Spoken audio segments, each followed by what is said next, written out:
And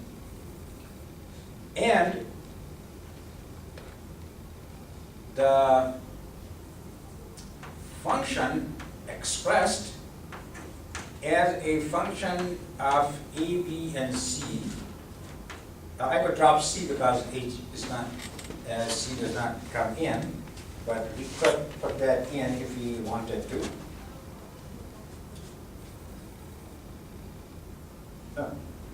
How about we make it simple? If H is going to be, so output in terms of H and everything else, so that is going to be H plus B bar C, so why don't we say H B C?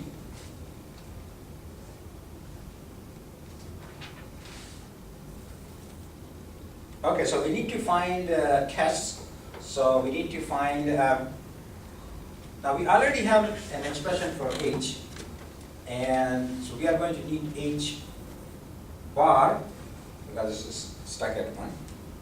And then we are for tests, so basically tests are H bar in terms of A and B, and with D F H by D H. And let's find out this here.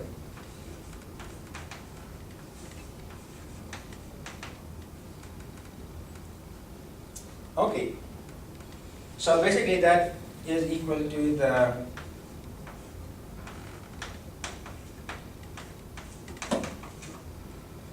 this with H replaced by 0 plus same thing, H replaced by 1.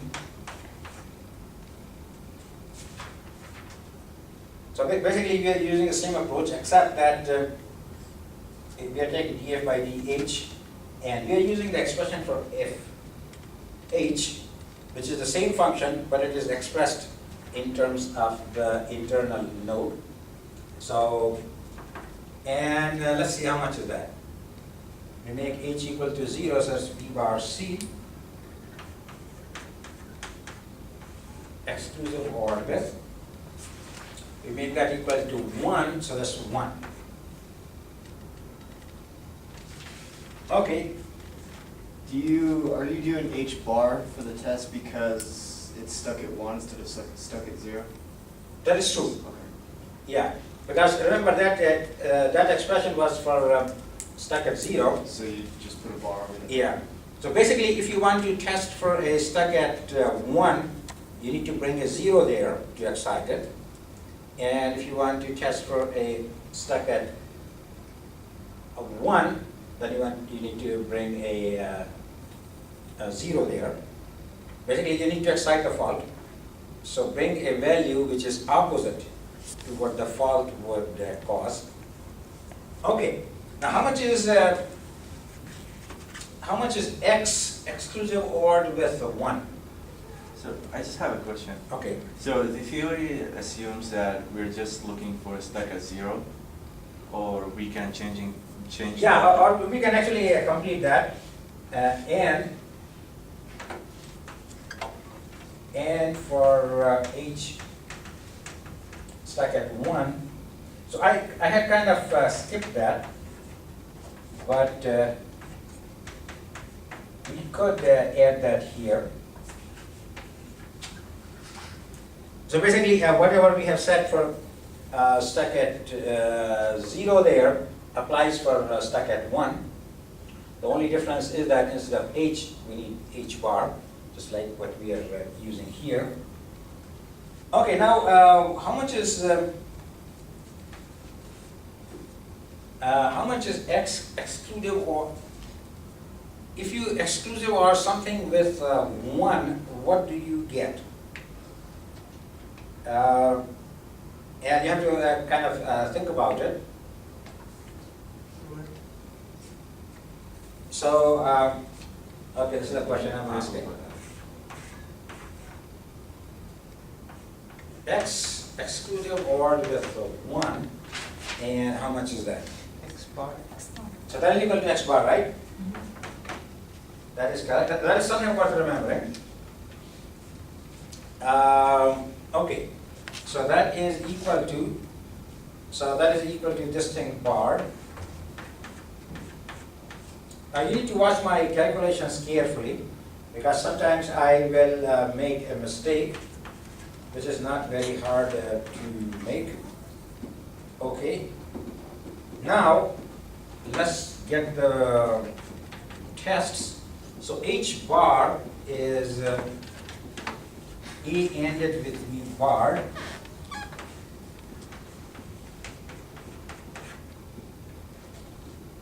Okay, and that is going to give me, well, let's work on it.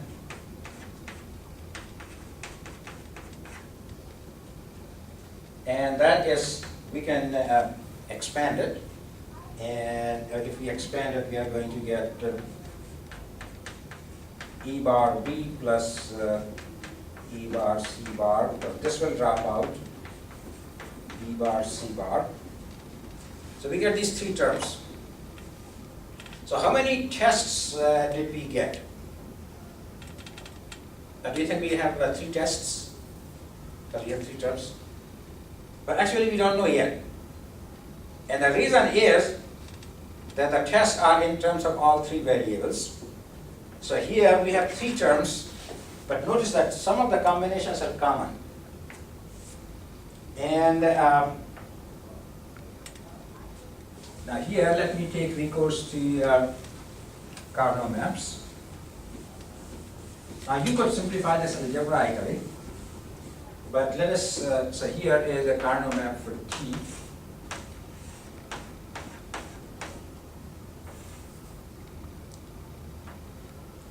And here we have A, B, C, 0, 1, 0, 0, 0, 1, 1, 1, 1, 0. So this half is A, this half is C, and this half is B. And we have AB, we have AB, and we have A bar, C bar, we have A bar, C bar, and then we have B bar, C bar, B bar, C bar. Okay, does it look correct? So these are, oh wait, I seem to have some mistake there. Let me try again.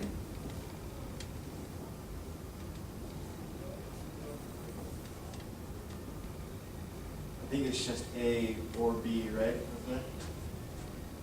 Okay, so I got this, and so let me put in here. Okay, let me start again. So this is A, this is B, this is C. Okay, A, we have, that is A bar B. Oh, I think maybe I read it incorrectly. E bar B is this. Sorry about that. I had neglected to look at these bars. Bars can be troublesome if you forget to remember a bar, then of course you get the wrong answer.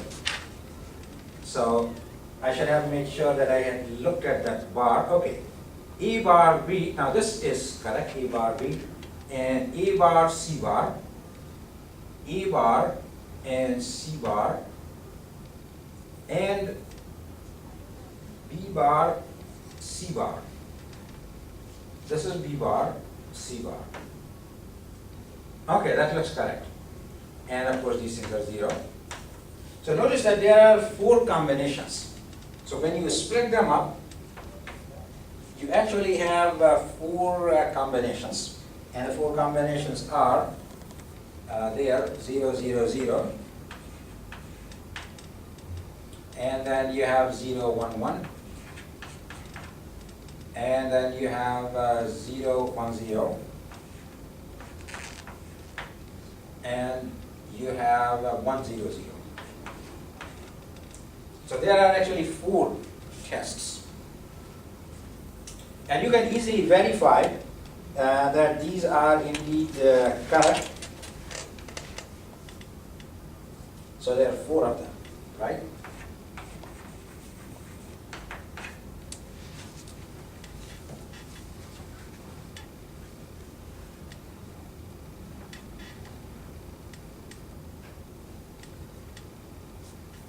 Now let us look at, now remember, I had that, we had seen an example, and I wanted to show that something is indeed a test, and I had traced the normal and faulty values through the circuit, and that would actually suggest a possible way to generate tests, and that is the use of denotation.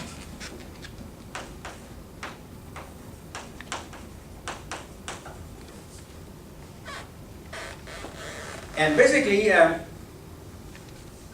John Paul Roth, who invented the denotation, it was back in 70s, and he came up with this idea that you can trace the error value.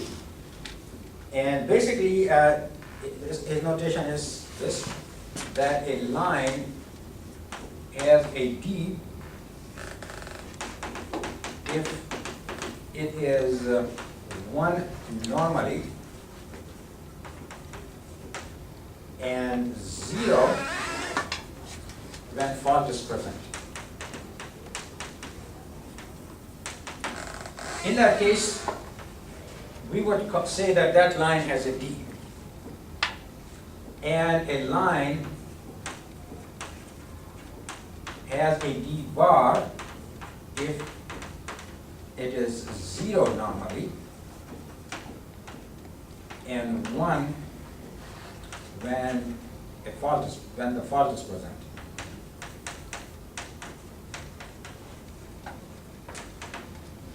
So basically, using D and D bar, we can describe both normal and faulty behavior at the same time. And we can propagate the value of D through a circuit, and that will basically be propagating the error. And here's how denotation will work. Let us say here we have a gate, and let us say that this line is stuck at 0, and let's say we apply a 1 here and a 1 here. Then, since this is normally 1, and in presence of a fault 0, we say that this line is a D, and since this is a 1, output will be D. So basically, you can propagate the value of D. Another example, let's say we have an OR gate. Now let us say somehow we have a D here. Maybe there's some D coming here from somewhere, and here we have a 0. What would be the output of this? That would be just D, right? Because this is an OR gate.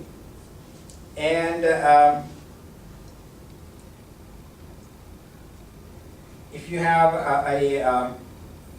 another example, let's consider this here.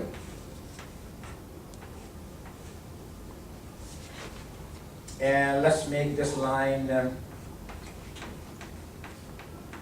stuck at 1. Then if you want to test it, you are going to apply a 0 here. And obviously, if you want to be able to see the effect of the fault at the output, you would want to apply a 1.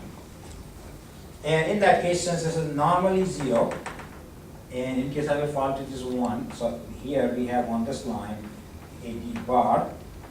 I hope you can see it. And since this is a 1, so here we have a D bar, and of course here we have a D because of the inversion.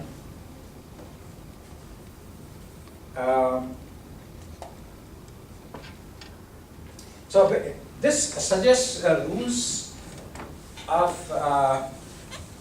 propagation. So here are the rules that we can use to propagate an error signal to the output.